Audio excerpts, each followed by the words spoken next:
ถานางผู้เดียวแล้วแซ่บบ่เฮ้ยอุตส่าห์ว่าตอนเช้าต้มรสหมูกับข้าวเจ้าไว้ถาพ่อผักตำลึงเอาแนวใส่ปลาปลูกเนาะผักตำลึงเอาหมากมาเนี่ยเนาะกูน่ะบ่ได้กินจะเกลือเฮ้ยบ่หมากบ่มันดีเลยผักตำลึงนะดีเบิ่งในอันคอกเป็ดกูนั่นมันเกิดอยู่ในกบคำเสีย บ่ ขยะอยู่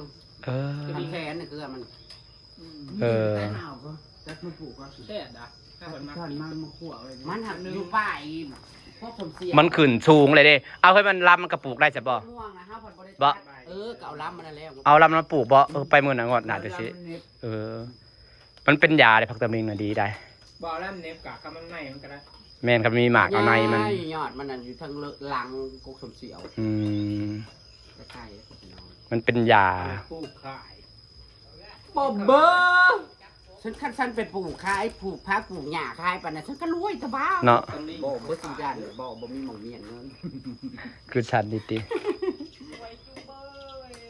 สวยจังเลยได้ก็จะเป็นยังไงแล้วนั่นก็เป็นเงากระเจาะกระแจกนะมันก็ฮอแล้วสั่งมันบ่ได้ฮอโลตัวแรกแต่ว่ามันเป็นมากแห้งจัดจงให้แค่ของตัวละ6 7 ขีด 8 ขีดไปชมสวนสบายเด้อพี่น้องตอนแดดออกน้ำก็เริ่มใสน้ำกำลังเริ่มใส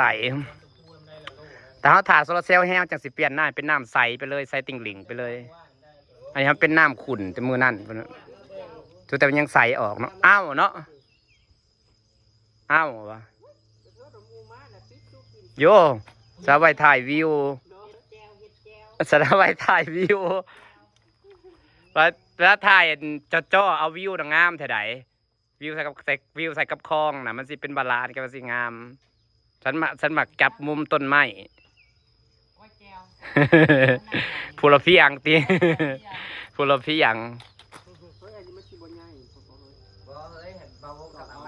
อันนี้ซ้ำนั่นดิ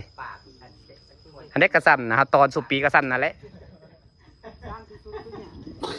แม่นจังมาแต่ใส่มันมาน้ำขี้หมูขี้งัวขี้ควายเฮ้ย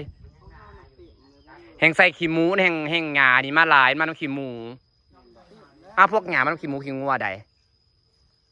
พวกหงาหากเพิ่นกระฟังเลิกพร้อมเด้บริดับบเบอร์เอามาลายหญ้าหนังอ่อนมึงก็เอากระสอบมาเกี่ยวหญ้าไปให้ลูกมึงเนี่ยนะผูกอยู่หนาแห่งกระอ่อนแห่งงามโยเอาเครื่องตัดหญ้าตัดเอาได้หลายกระสอบด้วยฮะผมมีเกี่ยวนะมีอยู่เอาเกี่ยวเอามึงกระแบกเมื่อกระสอบต้องไปลูกมึงอ่อนๆได้หญ้านะหญ้าหักขึ้นว่าเขาปลูกว่าเราเพื่อนเราปลูกมาได้ขายโมมีลูกเพื่อนเราไม่ปลูกเอาไปซ้ำขายก็ได้ดีกว่าเตอต้นน้อยๆก็400-500-400เอาไปซื้อไปเพราะมันใหญ่เขาก็ตัดกิ่งมันซ้ำได้กิ่งมันผัด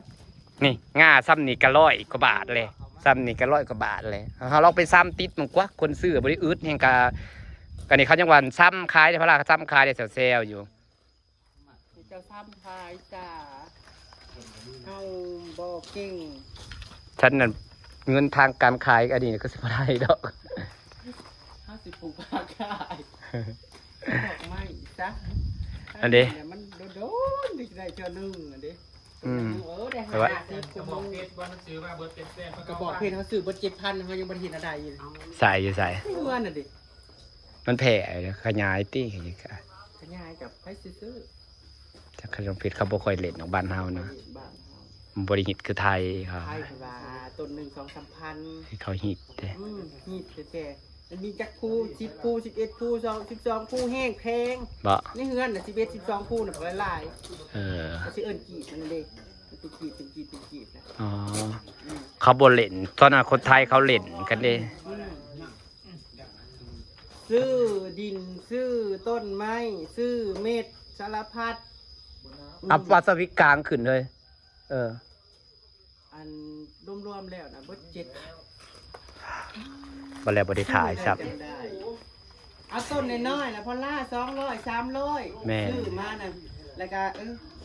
ต้นนี้300ต้นนี้400ต้นนี้500ยังวันนี้มันบนเป็นถึกต้นไม้นะขัดไผ่หู้ขัดไผ่หมักปลูกขัดไผ่เคยซื้อต้นไม้แต่สิหู้ดี มันเบิดหลายน้ำต้นไม้ใดบ่ได้เบิดหลายน้ำอีหยังใดต้นไม้มันแพงเลยพี่น้องใครมักปลูกต้นไม้สิฮู้ดีว่าต้นไม้มันแพงปลูกเกียรติปะอิ่มเลยป้าแต่ก็สิแซ่บแฮงเลย แก้ว คือติดแซ่บว่าเพิ่นมักกินต้มเลือดหมูเพิ่นมักกินผักตำลึงตื่นสามารถสดต้มเลือดหมูมีแห้งได กินคือเว้ยกินข้าวเมื่อวานตอนแรก แซ่บเด้ข้าวจานนั่นเด้ กินอีกเยอะตอนสิเมื่อน่ะนับนาทีนึงไปเจ้าอันครั้งบินมาปะละ แม่นเฮาใส่โซลาร์เซลล์เลยเฮาใส่ปีเดียวเฮาเสียดายเงินหลอดละ1,000 กว่า7หลอดก็ 7,000 กว่าบาท อันนี้หลอดละซื้อหลอดไฟบ่ได้แพงมันมาแพงนำมาเฮ็ดเสากับเดินพี่เบิดท่อ 2-3 หมัดพู้ท่อแป๊บน่ะเบิด 2-3 หมัดพู้เขาเจ้าเดินเขาบ่ได้มีขอต่อได้อยู่เพิ่นเขาเดินแต่ว่าเขามาเฮ็ดมันเดินแล้วก็เอามาใส่ขอต่ออยู่บ่ในหลอดไฟพี่กันเด้แต่มันกับเวลามันช็อตกับบ่ยอมมันมีเผามีทรายดินมีหยังอยู่แล้ว มันก็แล่นลงดินยังใส่เดินอีกได้ครับบ่แล้วเลยใส่โซลาร์เซลล์แล้วมันบ่คุ้มเฮ้ยได้ปีเดียวหนึงตายแล้วของเตแต่ก่อนยังใส่จักล้อตัวว่าตาอันนี้มันอยู่ถาวรเลิศตลอดปีตลอดฟ้าฮะตายของฉันได้ปีป่ายตายของฉันนะ